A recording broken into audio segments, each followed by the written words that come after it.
so with the Hydro Blok system, there's really not a whole lot of tools you really need. The most important one is just a regular utility knife, because that's going to help. That's really all you need to do to cut it. A standard putty knife, and then a quarter trowel is really kind of nice because it helps really get it nice and smooth in the corners when you do the sealant application. Now there are two different types of, not two different types, but two different sizes of tubes. This is for a sausage tube gun, and that's what I like to use. If you're a contractor, definitely advise this. It's just a lot less waste, and you get a lot more out of a big sausage tube like this compared to the regular 10.5 inch or 10.5 ounce tubes. So we're going to use the sausage, and it comes with a box of screws. And then probably one of the most important parts is getting some of these clean wipes. This really helps out getting it off your hands. I'll definitely have it all over me by the time I'm done, and this stuff really does do a good job of removing that. So pretty simple. A couple other things. We got a valve seal for around our shower valve, and then we also have some pipe seals. This is going to be really important for our tub spout back here. And then we have one for the shower head, which is not a bad idea, but probably not as important as that tub spout. So let's get to it. We're going to set our backboard first. And like I mentioned, there's really 3 different ways to go about that tubs, overcoming the tub flange. And in this particular situation, we're going to go and we notched out our board. So now this is going to slide over our flange. But you could also shim out the entire wall. You know, if you just use a 1/2 inch material or 1/4 inch material, you could shim this out and then bring the board straight down over top of the tub deck. And that is definitely one easy way to do it.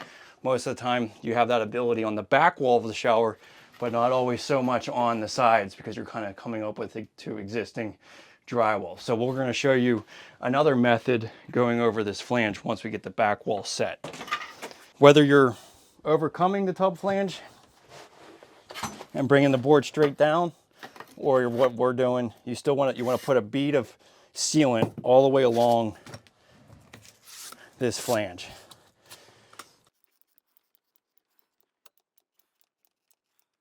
Since we're going to be basically having that little flange come across there, I'm going to bring it all the way across the top.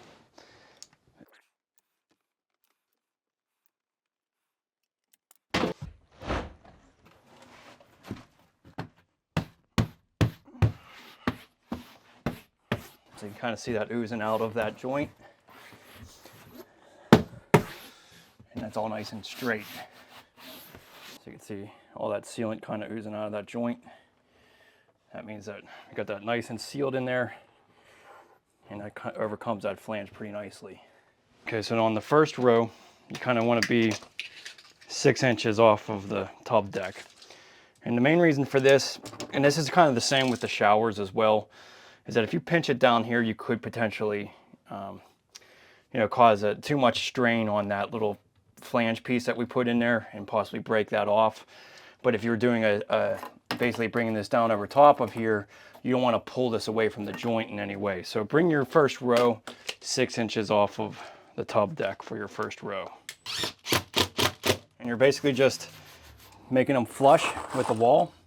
So just tighten them enough to where, they're basically a little bit recessed within the wall. Anything you puncture like that, we'll be able to fill in with sealant. Now this next screw, I'm gonna wait until I get my next board on, because then you can do one screw and pinch both of them. Save yourself a couple of these washers. Any excess silicone or sealant, you can just wipe smooth. Cut around the window, you could use an oscillating tool, you could use a utility knife, or you can use a router, or basically a drywall router here. So I'm going to use this. I'm just going to basically zip out my window.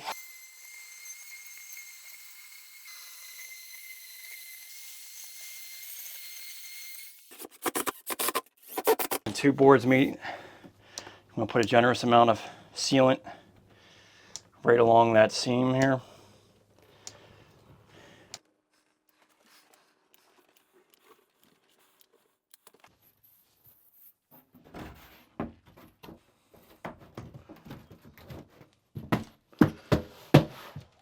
See it oozing out, that's good.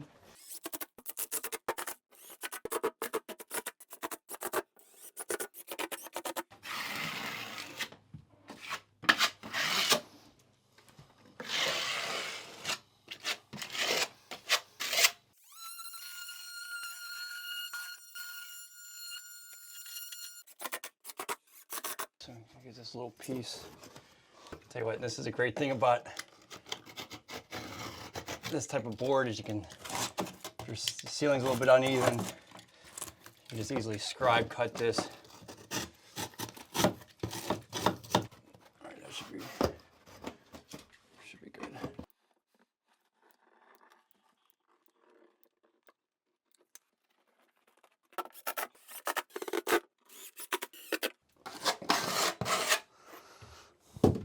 Okay, we'll deal with the window later on. We got 5 sheets. This will be more than enough, but you want to keep your scrap pieces to do something like this. So let's go ahead and do our side wall here. On this one, we're just going to be butting straight up to the flange. So we want to make sure we have a good sealant amount right on top of that flange.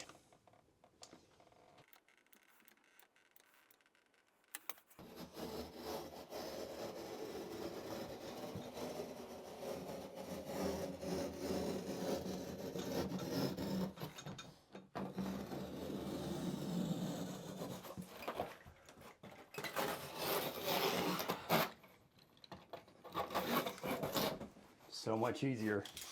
So that's definitely a really easy way to cut this. Now go ahead and set this into place. Now you do need a sealant where you're meeting the other board in the corner here. So put a generous amount all the way down that corner.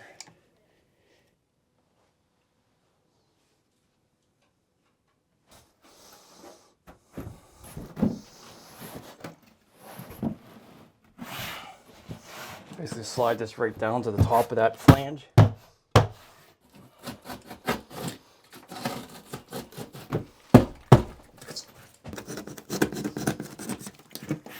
we go.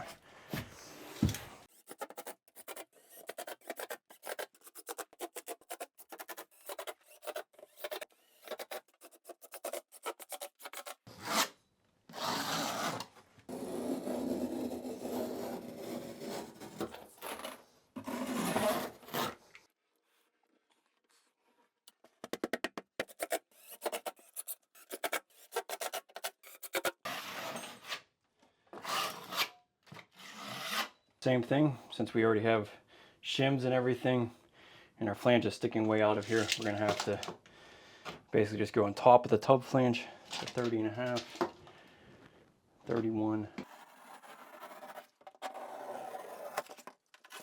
There's not a lot of room here, so about 1.5 inches is that flange. Indicates my pipe right there. And then our shower valve, very easy. Just basically puncture the back, and that'll indicate the middle of our valve. 4.5-inch hole works nicely.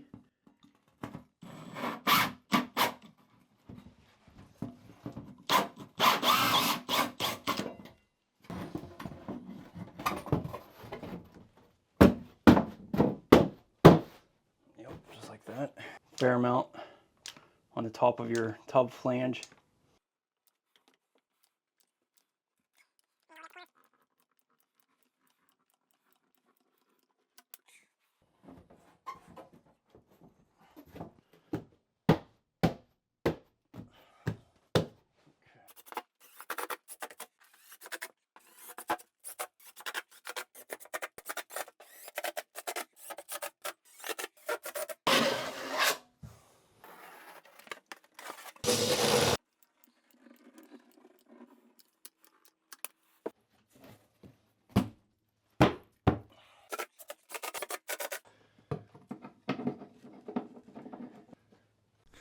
So that just shows you how easy this process really is. And if you ever use regular cement board, you'd really appreciate using a foam backer board like this. It truly is my preferred method because of the efficiency and quickness and the fact that it is already waterproof.